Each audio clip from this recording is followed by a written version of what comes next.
Terima kasih. Selamat malam teman-teman. Senang sekali bahwa setelah beberapa saat tidak hadir, saya malam hari ini ada di tengah-tengah Anda. Tentu atas kebaikan hati Ibu Regina yang selalu mengingatkan saya. Dan ya inilah akhirnya bisa terselenggara saya hadir di hadapan Anda semua walaupun secara daring. Untuk materi saya sudah menyiapkan dan minta tolong untuk ditampilkan karena memang alat saya lagi ngadat. Apakah bisa?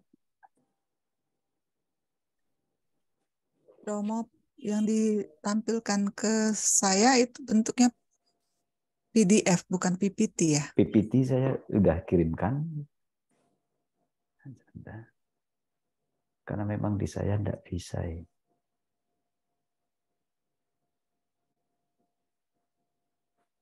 Bentuknya PDF yang dikirim oleh Bu Regina. Ibu Regina? Ya, yang dikirim Romo Elis sudah Dua-duanya. Dua-duanya. Kan ada PPT dan PDF. Oh.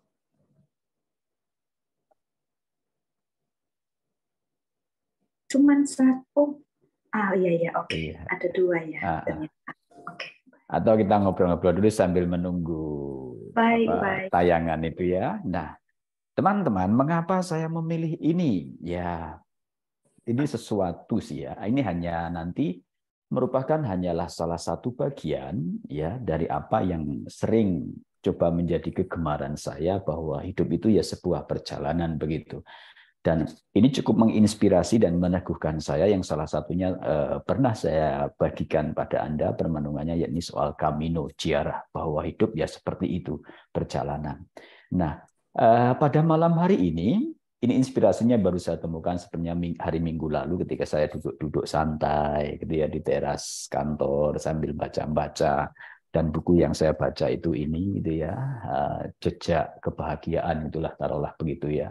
Dan kok asik gitu ya, dan saya akhirnya ingat bacaan beberapa hari sebelumnya, bacaan harian yang mengisahkan tentang perjalanan para murid dengan Yesus ya.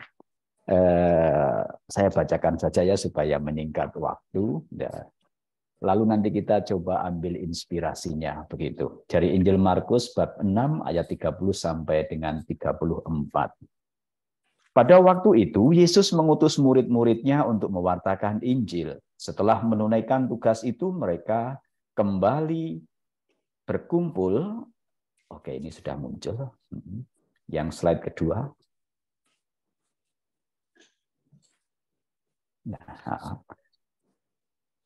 Mereka kembali berkumpul dengan Yesus dan memberitahukan kepadanya semua yang mereka kerjakan dan ajarkan. Lalu ia berkata kepada mereka, "Marilah ke tempat yang sunyi supaya kita sendirian dan beristirahatlah seketika. Sebab memang begitu banyaknya orang yang datang dan yang pergi, sehingga makan pun mereka tidak sempat.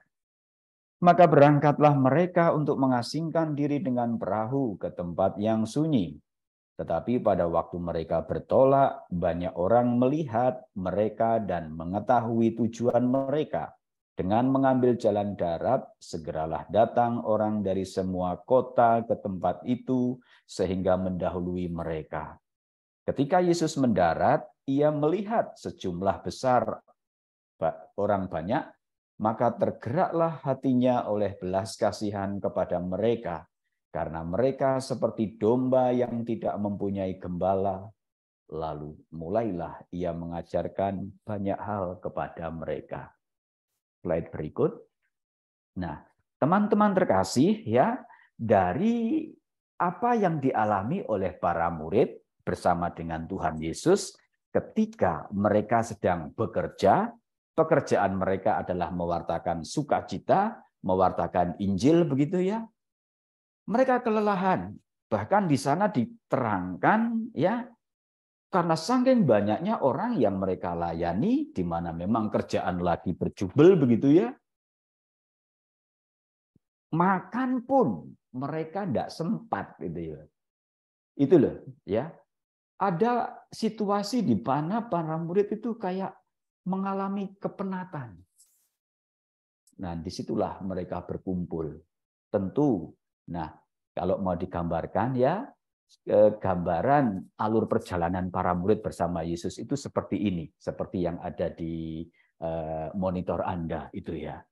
Bahwa para murid itu bekerja, lalu mengalami situasi tadi, dan mereka berkumpul, saling bercerita, dan berkumpulnya pun dalam Yesus, bersama dengan Yesus, menggali sesuatu, gitu ya. Nah, karena kepenatan itulah mereka berkumpul dan memahami apa yang dialami oleh para murid, ya.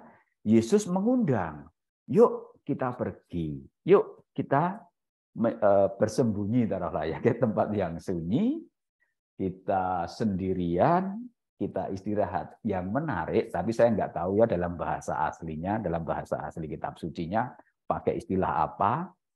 Yang menarik di situ tidak ada kata yuk kita sendiri pergi ke tempat sunyi dan berdoa. Tidak ada istilah doa. Tapi hanyalah yuk kita ke tempat yang sunyi sendirian supaya kita bisa beristirahat.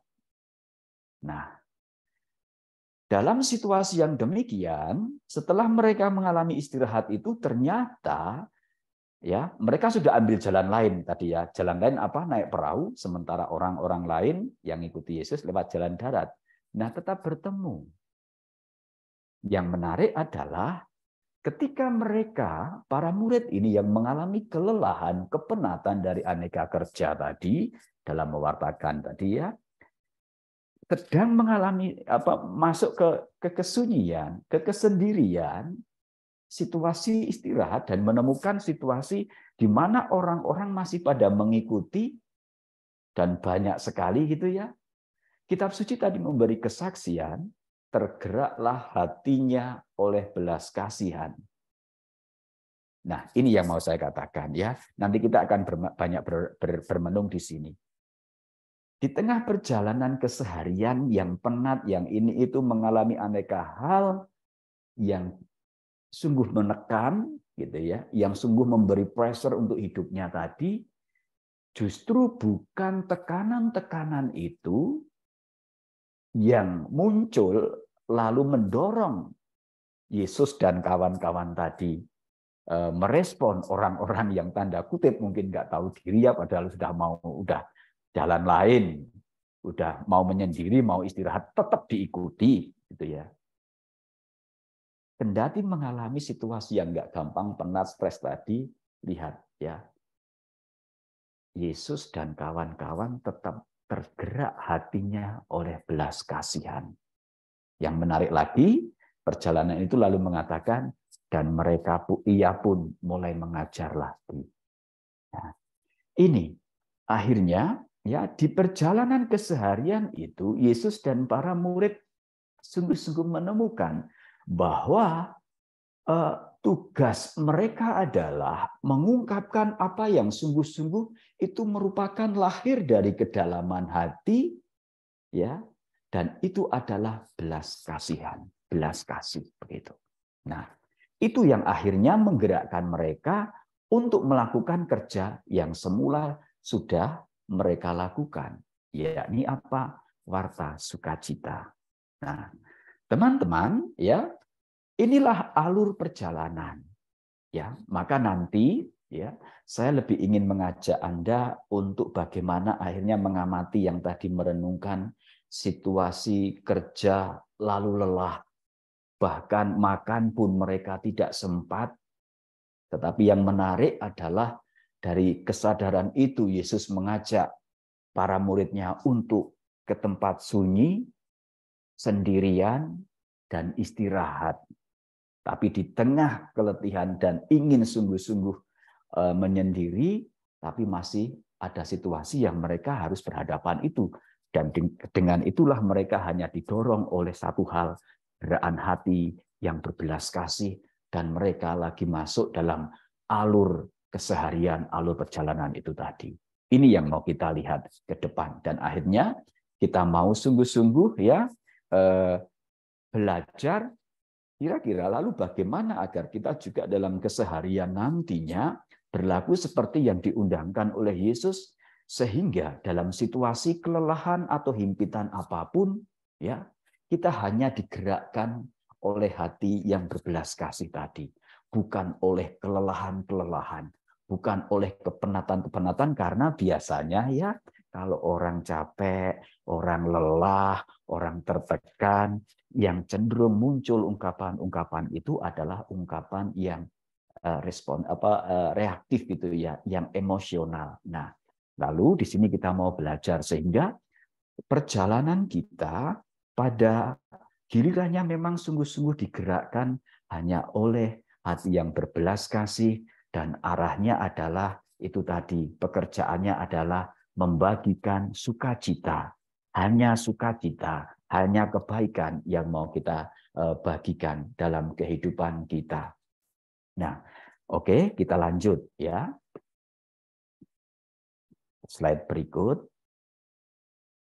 Nah, itu teman-teman ya, kalau mau diibaratkan menjadi sebuah inspirasi untuk keseharian kita, bahwa jika hidup itu perjalanan, ya, langkah pertama yang perlu kita hayati adalah jalani di sini dan saat ini. Entah pekerjaan kita, entah hidup kita, ya sudah, fokus di sana. Lalu langkah kedua adalah keluarlah dari tekanan. Tadi para murid dan Yesus memberi gambaran pada kita, ambil jalan lain. Jangan jalan yang rutin-rutin itu terus, tapi ambillah jalan lain. Nanti kita akan belajar jalan lain itu seperti apa. Lalu yang langkah ketiga adalah do nothing. Sendiri tanpa melakukan sesuatu, alias tadi yang dikatakan Yesus itu apa? Tempat sunyi, sendirian, dan beristirahat. Itu ya. Lalu yang keempat adalah berbelas kasih, tapi arahnya adalah berbelas kasih pada diri. Karena apa? Paus Fransiskus sering mengingatkan kepada kita semua ya, pada hakikatnya kita adalah manusia yang lemah, rapuh, dan berdosa. Maka kita juga harus selain memancarkan belas kasih pada orang lain, memaafkan, menerima apa adanya, itu ya, kita juga harus berani berbelas kasih pada diri sendiri. Lalu yang kelima adalah gerak hati, yakni yang sebagaimana yang menggerakkan Yesus adalah gerak belas kasih pada yang lain. Apapun situasinya, dimanapun dan seperti apapun situasinya, undangan kita hanya satu, yakni berbuat baik, yakni perbuatan baik yang digerakkan oleh hati yang berbelas kasih itu tadi. Nah, lalu bagaimana hal ini bisa kita hayati dalam kehidupan sehari-hari? Ini ya, yuk kita tahap demi tahap. Dan saya rasa ini ya keseharian sebenarnya ya.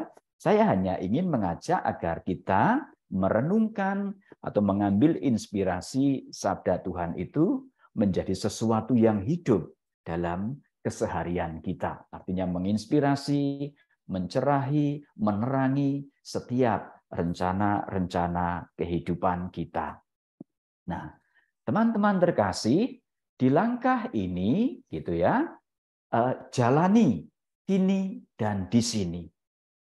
Entah apapun kehidupan yang ada pada diri kita atau pekerjaan yang ada pada diri kita, ya kita hadapi yang ada.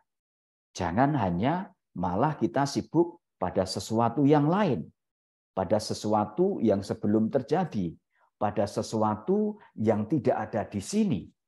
Kalau ini yang terjadi, biasanya kita malah digelisahkan atau menjadi khawatir oleh sesuatu yang sebenarnya bukan yang real. Tapi kita diundang sungguh-sungguh untuk ada di sini, menyadari apa yang sedang terjadi, fokus di sana, do the best, lakukan yang terbaik. Tentu dengan gerakan hati yang berbelas kasih tadi. Ini modalnya. Karena kalau dalam konteks kita mau merenungkan apa yang ada di sabda tadi, kerjaan kita apa? Yaitu tadi warta, sukacita. Ya, nah, kalau mau taruhlah dalam spiritualitas ini atau dalam tahapan ini, jalani gini dan di sini gitu ya. Yesus sendiri bersabda kepada kita, sebab itu janganlah kamu khawatir karena hari besok mempunyai kesusahannya sendiri, kesusahan sehari cukuplah untuk sehari. Ya. Yang membuat kita biasanya itu ya tidak ada di alur atau di jalur jalan ini, kalau hidup itu sebuah perjalanan gitu ya. Karena seringkali ketika kita berjalan di jalan ini saya gambarkan demikian ya dalam sebuah perjalanan begitu. Seringkali kita tidak menyadari dan menghayati benar apa yang sedang kita kerjakan, lakukan itu. Itu ya. Tapi malah membayangkan sesuatu yang lain, sesuatu yang mungkin menakutkan, sesuatu yang mungkin belum terjadi, sesuatu yang mungkin sebenarnya hanyalah ya bayangan-bayangan masa lalu atau masa yang akan datang, tapi sebenarnya itu enggak ada. Itu hanyalah cerminan atau pantulan ketakutan, kekhawatiran diri kita. Nah, maka Yesus mengingatkan kita, janganlah kamu khawatir gitu ya. Apa yang akan kamu makan, sebab hidupmu lebih utama ketimbang dari sekadar makanan. Lihatlah di sana, burung-burung aja makan, tidak pernah kekurangan, bla bla bla. Bunga tanaman-tanaman aja bisa hidup. Artinya apa? Artinya bahwa Allah sudah menyelenggarakan banyak hal yang menopang hidup, entah kita sadari atau tidak, gitu ya. Kalaupun rencana-rencana kita atau pekerjaan kita tidak berjalan tidak semestinya, mungkin ada kegagalan, mungkin ada ketidaksempurnaan, begitu ya. Ya itu hanyalah apa namanya? Ya hanya suatu bagian saja saat ini. Mungkin ya sedang berbicara kepada kita bahwa kita harus lebih fokus pada saat ini pada apa yang aku upayakan. Atau kalau mau diterjemahkan secara mendalam lagi, ketika saya gagal, okelah saya harus berani memaknai. Kemarin ketika saya berhasil, berarti saya sangat-sangat percaya pada Allah. Nah saat ini, saat saya agak gagal atau sedikit kurang berhasil, saat inilah Allah sedang percaya pada saya. Allah sedang bertumpu pada keseriusan dan fokus saya saat ini dan di sini, menyadari segala apa yang saya lakukan. Nah, terkait hal ini, kalau kita diminta untuk menikmati apa yang ada di sini dan saat ini, begitu ya, Paus Fransiskus juga memiliki versi yang lain dalam menghayati kekinian itu tadi, di sini dan kini gitu ya. Beliau mengambil ungkapan live and let live, gitu ya. Hidup dan biarkanlah hidup. Artinya apa? Artinya ada baiknya kita menjalani hidup yang kita kehendaki dengan sebaik mungkin dan biarkan orang lain melakukan hal serupa dengan hidup mereka. Artinya fokuslah pada apa yang kita lakukan. Dan berbahagialah karena di luar apa yang bisa kita lakukan saat ini dan di sini, orang lain melakukan hal serupa yang juga pasti untuk sebuah kebaikan, untuk bonum comune, untuk sebuah kebaikan yang sama. Maka ingatlah, dunia baik-baik saja, minimal dunia sekitaran kita ini, begitu ya. Nah, jangan pernah tergoda untuk menilai atau mengadili atau menghakimi orang lain. Fokuslah gitu ya. Nah, itu. Ya. Kita diundang untuk sungguh-sungguh menikmati saat ini, menyadari apa yang sedang kita lakukan, yang sedang kita kerjakan, dan akhirnya disitulah gitu ya, kita akan menimba berkatnya untuk kehidupan kita. Nah, lalu di situ saya juga orang-orang kekinian gitu ya, memaknainya kalau orang dalam untuk memotivasi, bahkan ada yang mengatakan misalkan Alan Watts itu ya, no valid plans for the future can be made by those who have no capacity for living now. Bahwa untuk sesuatu yang baik di masa depan gitu ya, itu pun diperlukan oleh orang, diperlukan bagaimana orang hidup saat ini. Apa yang kita lakukan terbaik di sini dan saat ini gitu ya, merupakan sudah planning untuk masa depan kita. Nah, dalam hal ini ketika saya menyiapkan ini ya, saya sebenarnya diinspirasi oleh binatang yang sangat saya sukai. Ya, apa? Yang memang sedang nanti setelah proyek ini saya akan ingin menulis sebuah tulisan naskah itu ya. Jika hidup itu perjalanan dan bukan pelarian. Saya banyak belajar dari binatang siput. Siput, tahu ya siput? Apa karakteristik siput? Sebenarnya ini binatang secara filosofis memang saya sukai, tapi secara ini menjadi tanda kutip musuh. Karena apa? Saya tuh suka tanaman gitu ya. Kebetulan selingan pekerjaan saya adalah memelihara tanaman, entah sayuran, cabai, terus kemudian ada yang banyak itu adalah anggrek-anggrek. Yang membuat saya kagum dan bertanya-tanya gitu ya. Kadang-kadang anggrek itu ada di atas. Ya, saya pisahkan dari yang di bawah. Tapi kok bisa gitu ya? Siput itu ada di sana. Siput kecil kayak keong kecil itu ya. Ada di atas sana. Lalu memakan apa itu? Tunas-tunas anggrek. Nah, kok bisa? Padahal siput itu terkenal apa? Lambatnya. Nah, lalu saya teringat pada dongeng cerita itu ya. Satu hari siput itu sedang berjalan ya biasa, pelan, santai gitu, hanya ya pelan sekali, lambat.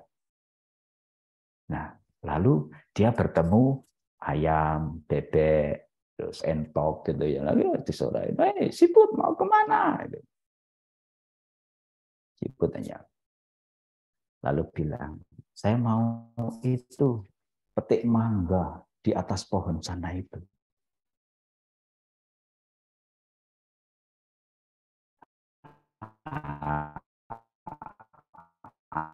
Ayam entok dan bebek tadi ketawa, kampenya kapan bilang saya suka mangga gitu katanya. Tapi si ayam lalu memberitahu, siput, supaya kamu nanti percuma ke sana tak bilangin. Mangganya itu belum masak, mangganya itu masih kecil. Jadi percuma daripada nanti kamu capek-capek sampai sana mangganya enggak enak dan kamu enggak bisa makan. Lebih baik urungkan. Lalu siput dengan gayanya yang lambat tadi hanya bilang, saya tahu justru nanti ketika pas sampai di sana, saya yakin di atas sana nanti ya, mangga itu sudah matang.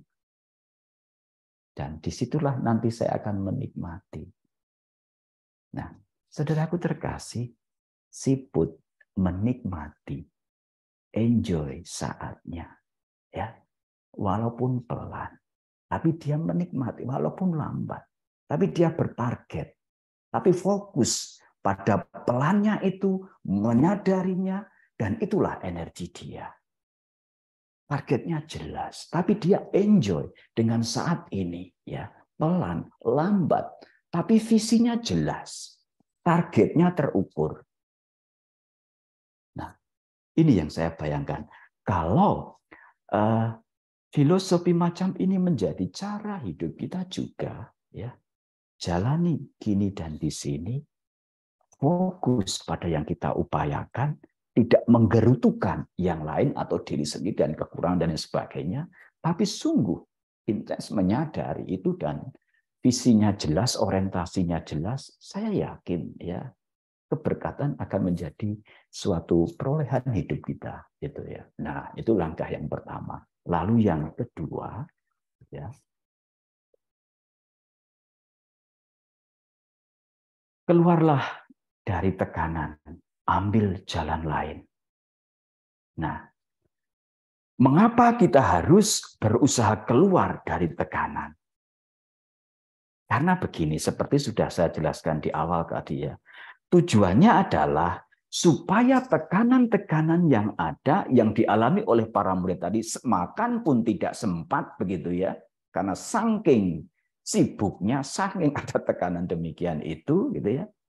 Sehingga yang namanya tekanan tadi yang terjadi dalam kehidupan kita bukanlah yang mengendalikan kita, bukanlah yang menyetir kita, sikap kita, tutur kata kita. Kalau ini yang terjadi, letupan-letupan sehari-hari diarahkan oleh karena kelelahan, keletihan, tekanan, dan lain sebagainya, saya rasa kerja berikut, pelayanan berikut menjadi lebih runyam. Energi akan lebih terkuras untuk membenahi sesuatu yang rusak akibat tadi.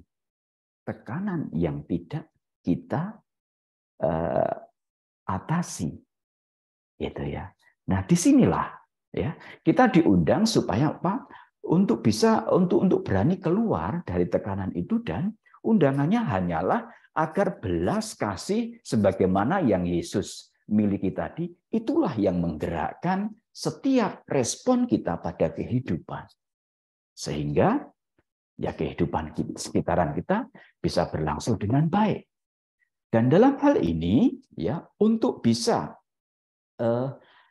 menerapkan hal ini, kita boleh belajar dari apa yang disabdakan Yesus. Pada hari itu, waktu hari sudah petang, Yesus berkata kepada mereka, marilah kita bertolak ke seberang. Nah ini ya, ini konteksnya adalah pada hari waktu sudah petang, artinya petang, takut, gelap, nggak jelas. Dan konteksnya waktu itu Yesus lalu ngajak mereka naik perahu, kapal, lalu angin sakal. Yesus seolah-olah tidur. Dan ternyata Yesus sebenarnya bisa mengatasi itu. Kita diajak untuk bertolak ke seberang, untuk meninggalkan yang sekadar gambaran-gambaran diri, lalu ke seberang. Melihat dari sudut lain, agar kita bisa menemukan makna dari prahara, dari tekanan yang ada dalam hidup, melihatnya secara baru. Dan bukan hanya berdasarkan apa yang ada di kepala, apa yang sedang menekan, apa yang membuat kita khawatir saja, tapi sungguh-sungguh berani menyeberang. Lalu melihat dari sana. Berani keluar dari diri. Lalu melihat dan memaknai dari sana. Itu ya, untuk bisa keluar dari tekanan ya mesti seperti itu. Kalau kita hanya terkungkung oleh sesuatu yang menekan tadi, ya sudah, cara pandang kita, respons kita banyak akan dipengaruhi oleh sesuatu yang menekan itu. Maka undangannya adalah menyeberanglah ke seberang, gitu ya. Lalu lihatlah dari sudut lain, dari jalan lain. Dan temukan kira-kira Allah mau berkata apa. Karena kan tadi harus bersama dengan Yesus ya dalam berkumpul itu. Nah di situ bertanya memaknai ini ya. Nah maka inilah gambarannya.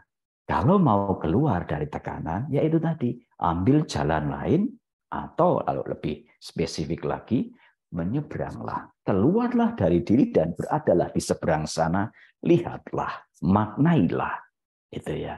Jangan hanya di sini terus dengan kepala yang secuplik ini, pasti terbatas. Dengan kelelahan yang ada, maka harus berani menyeberang. Sedangkan Paus Fransiskus, inilah penyakit si super sibuk atau penyakit orang yang sibuk secara berlebihan. Penyakit ini menjangkiti orang-orang yang cenderung membenamkan diri dalam pekerjaan, lalu abai untuk sekadar duduk tenang. Ia jatuh ke dalam aktivisme, bekerja, dan bekerja.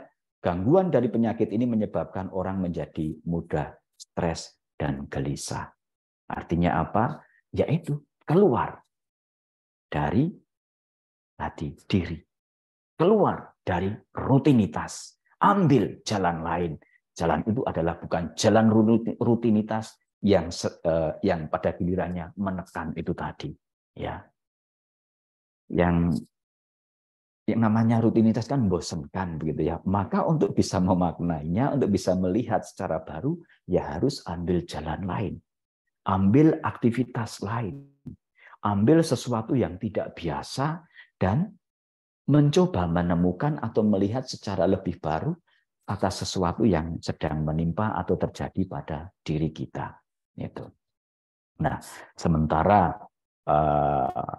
seorang Buddhis itu ya yang sangat disukai dengan pandangannya yang sungguh memberikan kesejukan itu, memberi sebuah gambaran bahwa perasaan itu ya datang dan pergi seperti awan yang dimainkan oleh angin gitu. Maka kita butuh kesadaran, yakni sesuatu yang bisa kita jadikan sebagai jangkar dan kita boleh berpegang teguh padanya. Kita butuh ketenangan. Ya, kita butuh sesuatu yang tenang, yang kita sadari sungguh supaya memang ya ini situasiku sehingga saya tidak mudah terombang-ambing tapi punya sesuatu yang saya pegang dan saya aman. Nah, inilah yang pegang aman itu apa? Ya dalam konteks apa yang kita renungkan tadi adalah apa tadi? Makna yang kita temukan setelah kita ambil jalan lain, kita keluar dari diri menyeberang ke sana, lalu melihatnya begitu. Ya. Nah, saudaraku terkasih, pada gilirannya akhirnya kita yang langkah ketiga, gitu ya, do nothing, gitu ya, sendiri dan tidak melakukan apa-apa atau Yesus minta tadi beristirahatlah, sendirianlah, gitu ya. Hadapilah atau beradalah dalam kesunyian begitu. Nah, ini yang menarik buat saya ya, karena ini tantangan. Saya sendiri mengalami itu ya. Ketika di apa tadi penat seperti para murid dan inilah ya, maka saya tertarik untuk kembali merenungkan ini. Sebenarnya terima kasih ya pada Bu Regina. Di tengah rutinitas kerjaan yang ada, saya masih diundang untuk berbagi. Dan sebenarnya ini hanya sekadar sharing dalam pengertian, di tengah rutinitas pekerjaan yang ada yang berjubel, begitu ya. Saya diminta untuk, ya udah, tenang dulu. Untuk ambil jalan lain, misalkan di langkah kedua tadi. Ya. Karena kemarin-kemarin saya sungguh ketika mulai merenungkan ini hari Minggu yang lalu ada salah seorang teman, kebetulan saya mau mengirimkan quotes ini ya, yang jangan meremehkan nilai dari doing nothing, hanya pergi-pergi saja, mendengarkan sesuatu dan lain sebagainya. Jangan meremehkan itu ya. Merendahkan itu. Lalu orang itu bilang, Romo, saya itu kesulitan memahami. Karena apa? Karena anak-anak saya itu anak-anak milenial. Bisanya hanyalah mau serba cepat, dapat banyak, nggak mau repot. Ini anak-anak sekarang, anak-anak saya. Sementara Romo kok nawarkan yang seperti itu. Yang doing nothing, yang melambat, yang seperti tidak melakukan apa-apa, apa itu bukan pemborosan. Nah itu ya.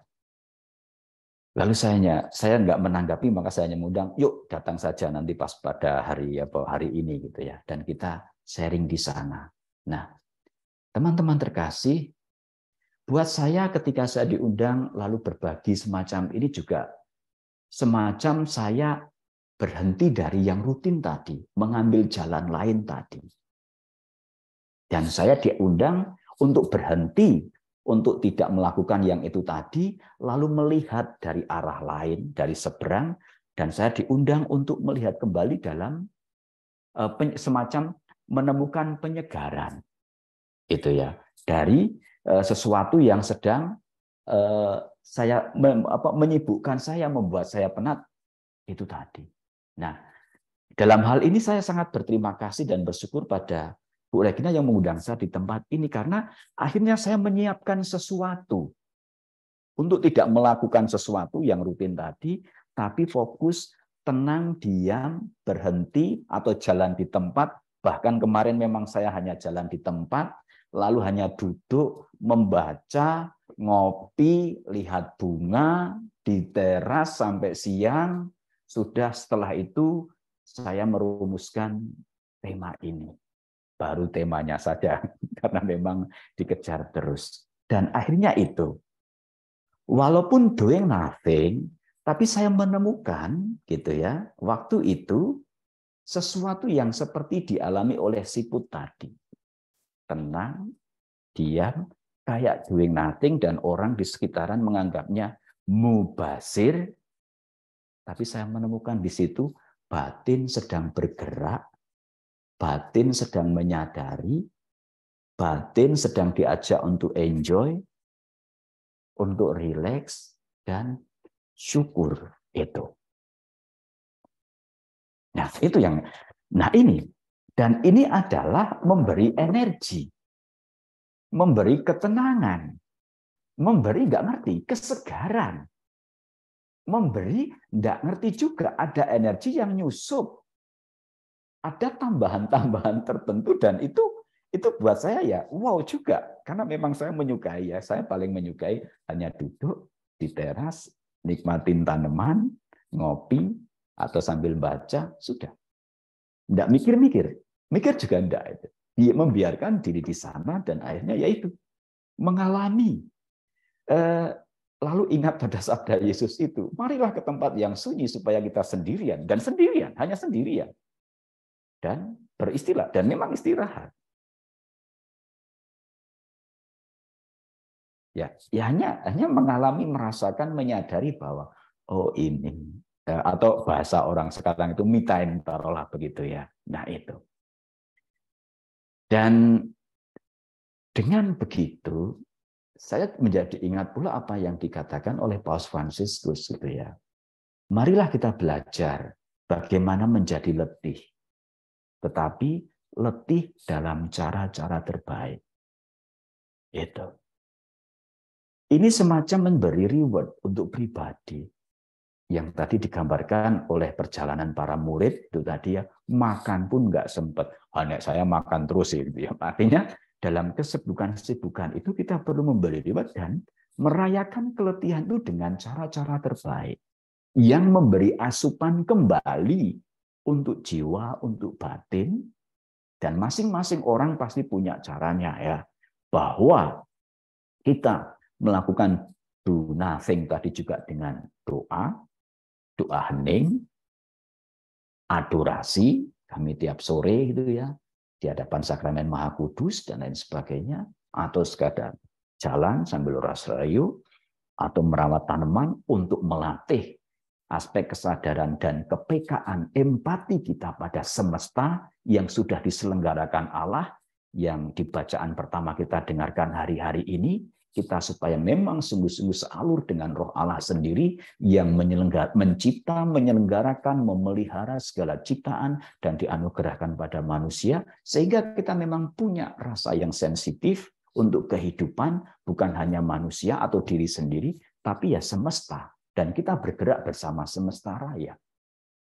Rahim bumi ini gitu ya. Nah, ini akhirnya disinilah kita menemukan energi-energi tambahan positif untuk kehidupan.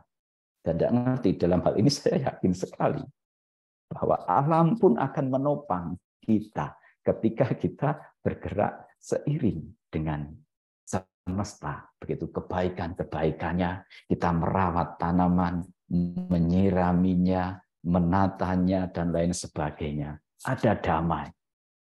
Nah ini hanya bisa dipraktekin yang bagian ini supaya sungguh-sungguh mendapat asupannya, dan kita tidak digerakkan oleh yang penat tadi, yang makan pun tidak sempat tadi, yang tekanan-tekanan tadi, tapi digerakkan dari hati kita sendiri.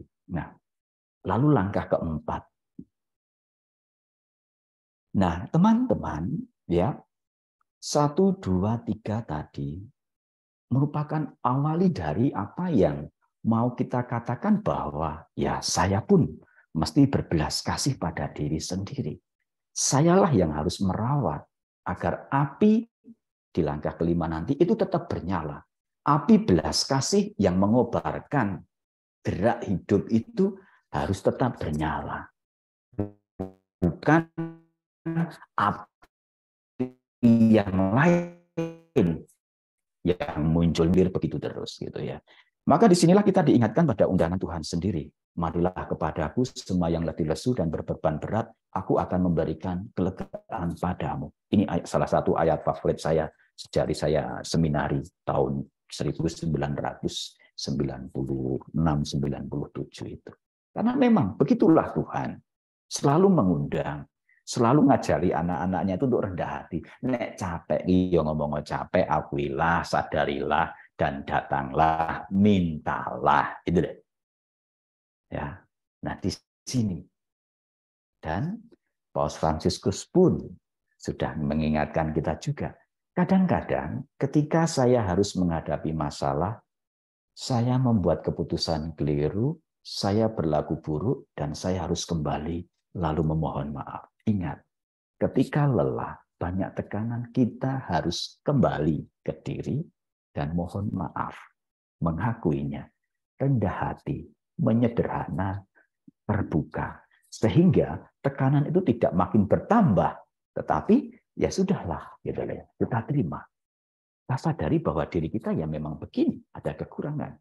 Semua ini membuat saya lebih baik, sebab ini membantu saya dalam memahami kesalahan diri saya maupun orang lain. Ini sehingga dalam hidup saya tetap welas asih pada diri dan juga welas asih pada diri mengarah juga untuk belas kasih kepada yang lain.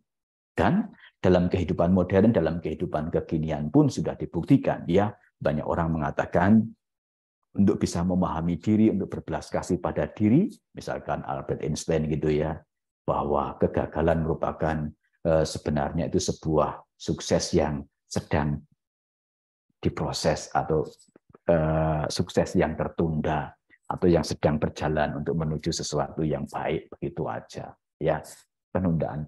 Jadi ada yang mengatakan juga bahwa salah itu ya manusiawi, yang penting adalah kita berbenah. Nah, penerimaan diri semacam ini memberi energi tambahan pula untuk diri kita, bukan malah menambahkan tekanan-tekanan yang itu tadi, begitu ya. Maka disinilah ketika kita berani juga berbelas kasih pada diri, di situ akan membukakan sesuatu yang lebih ringan, dan pada gilirannya kita akan sampai di tahapan yang kelima. Yang kelima, gerak hati. Akhirnya ketika perjalanan hidup kita seperti itu tadi, gitu ya, tidak cenderung atau membiarkan diri disetir oleh tekanan tadi, oleh kelelahan tadi, oleh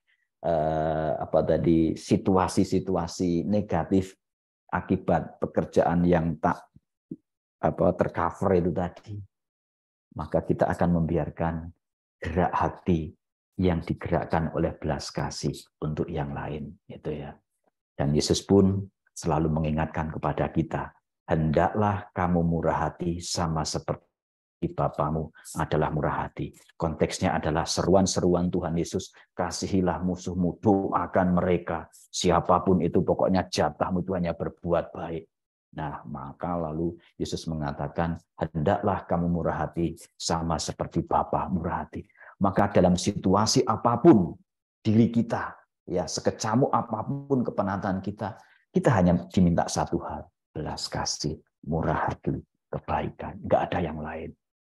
Nah, dalam hal ini Paus Fransiskus juga mengingatkan kita, walaupun mungkin kita punya ya sesuatu yang masalah, kepenatan gitu ya, beliau mengingatkan pada kita, jangan menutup diri, jangan terkurung dalam perkara-perkara sepele, jangan tersandra permasalahan-permasalahan diri sendiri. Itu semua akan terpecahkan jika Anda pergi keluar dan menolong orang lain untuk memecahkan permasalahan mereka. Kita diundang tadi ya selalu menyeberang, menuju pada yang lain. Tidak hanya berkutat pada diri sendiri, egoisme, kepenatan, dan sebagainya. Tetapi begitu kita berani keluar dan menawarkan sesuatu, dan ketika sesuatu itu berguna untuk orang lain, itu akan balik pada diri kita. Itulah the power of gift gitu ya. Nah, Anda akan menemukan hidup dengan memberikan hidup, menemukan harapan dengan memberikan harapan, menemukan cinta dengan memberikan cinta, begitu ya. Dan kalau dunia kekinian itu juga dikatakan di sana bahwa yang namanya kebaikan merupakan sebuah investasi taruhlah ya yang tidak pernah gagal. Ya, kalau dalam bahasa saya menyebutnya gini, perbuatan baik takkan kemana, dia tak pernah ingkar siapa tuannya. Kalau baik yang kita ungkapkan, sudahlah, dia ngikuti kita terus kemanapun. Dan saya yakin semesta juga mendengar, merekam kebaikan yang kita ungkapkan. Dan ia akan mengikuti kita terus. Perolehannya pun saya yakin juga kebaikan itu pula yang menjadi perolehan dimanapun diri kita. Itu ya. Dan teman-teman, ketika kita bisa mempraktikkan 5 langkah tadi, maka bagian berikut ini. Ya, pada gilirannya seperti ini. Hidup itu ya sudah, itu tadi berputar terus begitu. Ya, ada kepenatan, ada kecapean, tapi ya kita diundang hanya menawarkan satu hal tadi, digerakkan oleh belas kasih, melakukan kebaikan. Situasinya apapun itu ya. Nah, maka kalau bisa begitu ya ini. Kalau hidup itu sebuah perjalanan, ya jalani, nikmati, cintai. Maka untuk merangkum dari semuanya itu, 3, saya menyebutnya trilogi perjalanan. Ya. Jalani dan setialah hidup, selebihnya Tuhan pasti tambahkan di perjalanan. Fokus kita menjalani dengan setia atas pilihan yang sudah kita putuskan. Dan kalau kita sudah memutuskan, memilih sesuatu jalan itu tadi, ya nikmati. Kendati tak seindah tampaannya dan menuntut pengorbanan lebih, jalan itu tetaplah jalan kita. Toh itu keputusan kita. Enjoy saja. Kalau nggak enjoy, matilah kita itu ya. Artinya ya kita sendiri yang rugi. Jalani dengan hati yang sederhana, terbuka dan rendah hati. Belajarlah di sana supaya enjoy. Temukan ya hal-hal baru, tawaran makna-makna baru yang ada di sana. Itu. Lalu setelah kita menjalani dan menikmati, tambahkan satu hal, cintai. Jalani, nikmati apa yang Anda jalani, lalu tambahkan cinta yang besar pada setiap alur perjalanan itu, dan rasakan bedanya dengan hari lalu. Yang membuat kita berbeda, bisa enjoy atas apa yang kita jalani, berani effort, berani berkorban, berani bertaruh. Karena apa? Yang membedakan tadi, cinta. Kalau kita tanpa menambahkan itu, sudah. Ada sesuatu kecil dikit rintangan saja kita lalu lari. Padahal ya hidup itu perjalanan, bukan pelarian. Kalau lari terus capek, maka ya jalanilah, nikmatilah, cintailah. Nah teman-teman, tidak tahu, hanya begitulah yang ingin saya bagikan pada Anda. Ya semoga berkah untuk Anda, bisa Anda nikmati dan bisa lebih-lebih mengiringi setiap perjalanan, karena hidup memang sebuah perjalanan. Dan hari ini kita melihat dari perspektif Tuhan Yesus dan para murid yang memang mengalami situasi penat, tapi dalam situasi macam itu tetap didorong oleh itu tadi, hati yang tergerak oleh belas kasih dan bukan tergerak oleh kepenatan. Dan hidup kita cenderung-cenderungnya digerakkan oleh kepenatan itu tadi. Semoga Tuhan memberkati. Amin.